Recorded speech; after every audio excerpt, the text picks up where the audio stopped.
আসসালামু আলাইকুম, কেমন আছেন আপনারা সবাই? আশা করি সবাই ভালো আছেন।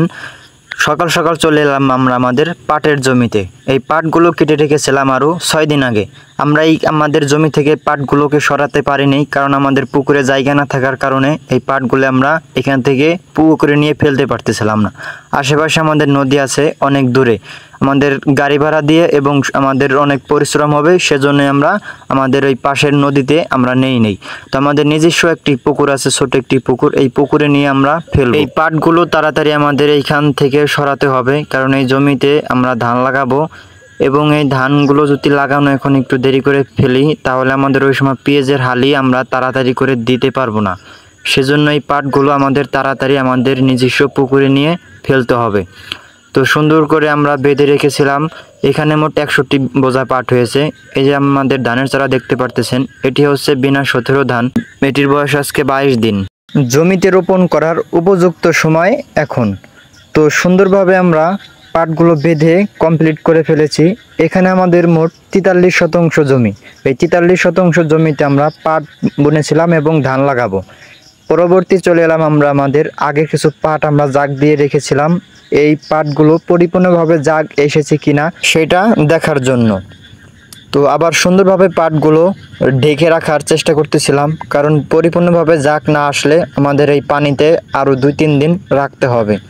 সুন্দর করে আটি খুলে দেখার চেষ্টা করতেছিলাম ভালোভাবে জাগ এসেছে কিনা, কারণ ভালোভাবে জাগ না আসলে আমাদের আরও কয়েকদিন রাখতে হবে। তো সুন্দর করে পাট কাঠি থেকে দেখতেছিলাম পাটের আঁশগুলো ছাড়ে কিনা। তো দেখতে পারতেছিলাম যে পাটগুলো ভালোভাবেই ছেড়ে যাচ্ছে পাটের আঁশ থেকে পাটকাঠি। তো সুন্দরভাবে পাটকাঠিগুলো টান দেওয়ার সাথে সাথে পাটকাঠি সুন্দরভাবে বের হয়ে এলো। তো সুন্দরভাবে আমরা ধুয়ে তারপরে আমরা এই পাটগুলো এবার বাড়িতে নিয়ে যাব। এই পাটগুলো আমাদেরকে কালকে থেকে সুন্দরভাবে ধুতে হবে। তো আব্বু এবং 2জন লোক আজকে ধুচ্ছে। সুন্দরভাবে পাটগুলো জাগ এসেছে পরিপূর্ণভাবে। সুন্দরভাবে পাটকাঠি থেকে পাটগুলো ছড়িয়ে যাচ্ছিল। তো তাড়াতাড়ি করে তারা ধোয়ার চেষ্টা করতেছিল, আকাশে অনেক মেঘ হয়েছে সেজন্য। তো সুন্দরভাবে এই পাট খড়িগুলো আলাদা করে রাখা হয়েছে এবং আমি উপর থেকে পাটকাঠিগুলো সুন্দরভাবে উপরে উঠিয়ে রাখছিলাম এবং আমরা পাটগুলো বাড়িতে নিচ্ছিলাম। তো আমরা বাড়িতে নিয়ে রাখবো এবং আমরা পাটগুলো নেয়ার পরে একটু রেস্ট নিয়ে খাওয়া দাওয়া করে তারপর আমরা এই পাটগুলো বাঁশের উপর দিয়ে সুন্দরভাবে ছড়িয়ে দেব। তো রাতে ছড়ানোর কারণ হচ্ছে এই পাটগুলো আজকে রাতের মধ্যে সুন্দরভাবে পাট থেকে যতগুলি পানি আছে এই পানিগুলো ঝরে যাবে এবং কালকে সকাল থেকে এই পাটগুলো রোদ ওঠার সাথে সাথেই এই পাটগুলো শুকাতে থাকবে। সুন্দরভাবে ছড়িয়ে দিচ্ছিলাম।